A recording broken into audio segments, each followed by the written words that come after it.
It's devastating to see Rachel Morin's mom have to go on television and try to make sense of what is an unsensible prospect that we have a senator, a United States senator, traveling to El Salvador to try and bring an illegal immigrant who is affiliated with a gang, not just an ordinary gang, a horrific gang that kills for sport, back to Maryland. It is incomprehensible that any United States senator would do this, but this goes to show you today's Democratic Party. President Trump was elected by over 77 million Americans to secure the border and push through the largest deportation operation in American history.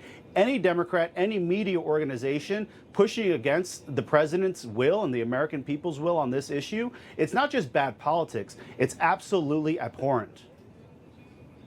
You know, and when it comes to messaging, you're right. We have the Senator Chris Van Hollen from Maryland in El Salvador while we hear from Rachel Morin's mother. But we also have Senator Cory Booker from New Jersey on this trip, Harrison. There's someone out on X talking about he was jailed in Iran as an American hostage, and Senator Booker never advocated for my release, refused to speak. The hypocrisy there is clear. But what isn't so clear is what's going to happen with this case, because now we have the federal judge saying she's going to expedite this fact-finding mission to see if White House officials are complying with the order. Tell us about how the White House counsel, which I'm sure you're in communication with, plans to handle this. They're not going to hold anyone in contempt for the deportation. I guess that's a win. But they're not letting up on this. And obviously, the big question of due process keeps lingering over this. So what's the response today from the administration, Harrison? Well, this is what happens when you have political activists behind the bench. I mean, this judge is being pressured by her party to somehow bring clarity to an issue that seems very clear. The President of the United States, under Article 2, had the authority to do what he did.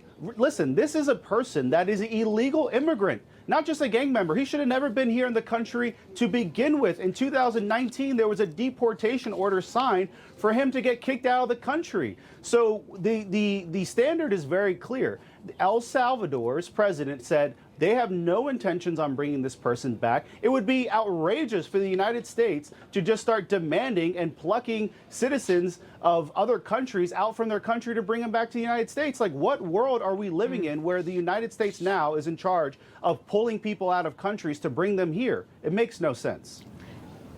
Harrison, too, also, there's an executive order President Trump had to sign, a memorandum, actually, we should say, a memorandum. So people who are here illegally, we're not getting Social Security. I mean, there was so much happening in the Social Security Administration where people were getting money, and it was something that the president stepped in.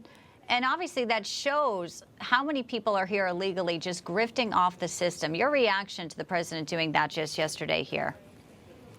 Well, you said it right. They're grifting off the system, and it took President Trump to be elected to let this stop. I mean, that's your taxpayer dollars, that's my taxpayer dollars, and everyone watching. The reality is you had a Democratic Party that was A-OK with sending millions of dollars to illegal immigrants, but it's not just the direct checks that they were getting. The overall cost, you look at a state like New Jersey, they were paying about $4 billion annually on immigration, on illegal immigration. So this was costing the country, it was costing individual students, it was causing devastating impacts in schools. A lot of schools were strained because of this. And again, migrant crime was ruling this country. We gave operational control to cartels at our southern border. Why President Joe Biden allowed this to happen, it makes no sense to me. It makes no sense to the president. And this is why he was overwhelmingly elected to put an end to this madness once and for all.